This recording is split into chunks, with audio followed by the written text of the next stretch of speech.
رحم اللہ من قرأ الفاتحہ. چلو ٹھیک ہے ٹھیک ہے.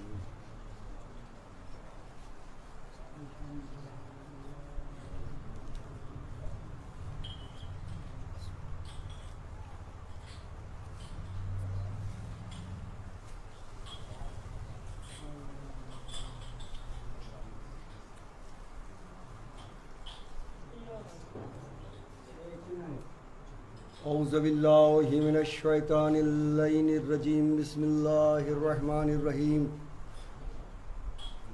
الحمد للہ الذی ہدانا لہذا وما كنا لنہتدی لولا ان ہدانا اللہ. لقد جاءت رسول ربنا بالحق والصلاة والسلام والتحیۃ والاکرام علی سید اصل ما فی الوجود سر اللہ فی کل موجود نقطۃ الدائرۃ الوجود صاحب لواء الحمد والمقام المحمود مولانا و مولا الثقلین جد الحسن والحسین ابی القاسم محمد علی اہل بیت الطیبین الطاہرین المعصومین المظلومین ولعنۃ اللہ علی اعدائہم اجمعین. اما بعد فقد قال تبارک و تعالی فی کتابہ المجید و فرقانہ الحمید و قولہ الحق بالحق. بسم اللہ الرحمن الرحیم. ان اللہ و ملائکتہ یصلون علی النبی یا ایھا الذین آمنوا صلوا علیہ وسلموا تسلیما.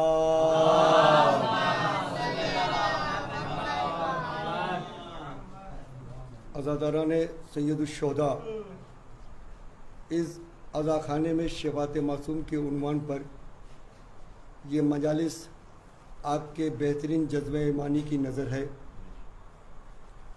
شفاعت معصوم کا عنوان متقاضی ہے ملت مسلمہ کو اس امر کی طرف متوجہ کرنے کا کہ معصوم جو ہدایت بشریت کے لیے آتا ہے، معصوم جو منتخب چشم مشیت ہوتا ہے، معصوم جو مسجد ملائکہ ہوتا ہے، معصوم جو عالم علم لدنی ہوتا ہے، معصوم جو ظرف مشیت الہی ہوتا ہے، معصوم جس کی تخلیق ہماری تخلیق سے مختلف ہوتی ہے. صلوات بر محمد و آل محمد.